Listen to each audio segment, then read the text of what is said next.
So much of the focus on Matt tonight, just he didn't throw enough first pitch strikes out of the gate. You know, he didn't throw first pitch strikes, pitched up in the zone tonight. When he did get ahead, he walked two guys in that one inning. He had a 1-2 count and a 0-2 count on those two guys and walked them. So he pitched up in the count, or up in the zone. Don't matter how hard you throw, if you pitch up in the zone, you're going to get hit hard wherever. Was that one of the frustrating points of that fourth inning? It looked like the second, third was better, and now he's ahead of hitters and he can't finish them off. Well, made a bad pitch to the kid that hit the 3-run homer. He threw two fastballs right by him, and then threw him a breaking ball, and one that he hit out. So, you got to recognize swings from hitters. It's a learning process for him. But you got to recognize the swings. I mean, he threw two fastballs right by the guy. He throws another fastball, probably throws it by him. So, the outing doesn't look near as bad.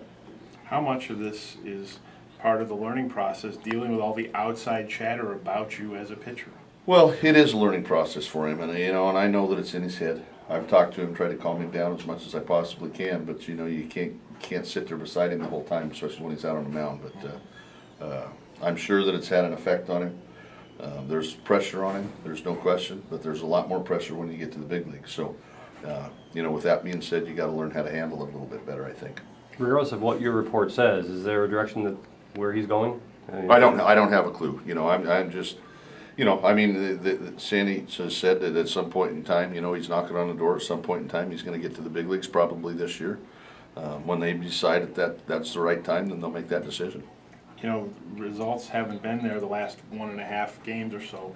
Is there a point of diminishing returns where a guy who's that much of a prospect can plateau and needs another level for a challenge? Well, it's possible. Some guys get to the next level and they're better. It happens. So. What the outcome's going to be is that's not my decision right now. I'd like to see more first pitch strikes. I'd like to see better location, better command. He pitched up in the zone tonight. You don't get away with that at the next level by any teams really, even a bad one. So it's a learning process for him, and he's going to have to learn that he's got to stay down in the zone, stay ahead of hitters, and command his fastball. So much of the emphasis here on pitching, but in these 2 games, how embarrassing is this offensive performance? That's the number 1 pitching team, but you guys did nothing at the plate. It's terrible. It's terrible. You watch their offense attack the fastball. In fact, in that last inning when they scored the 5 runs, they swung at the first pitch, I think 6 or 7 times. They were attacking the fastball, and we've been pretty passive at the plate. It's something that we're going to talk about as a whole. But you have to attack the fastball. If you can't hit the fastball, you can't play in the big league. So. You can't play at this level for that matters if you can't hit the fastball. So it's something that needs to be addressed. It will be addressed, but unacceptable the last 2 days. You're talking about Leisman. I mean, there's a guy who hadn't won a month and wasn't really wowing people out there, but kind of got what he needed to get, I guess. He didn't show good command. He pitched behind in the count. He got away with it. 88-mile-an-hour fastball, a little breaking ball, but. You've seen what I've seen. You're going to go with Olsen tomorrow? I believe so, unless I get told different.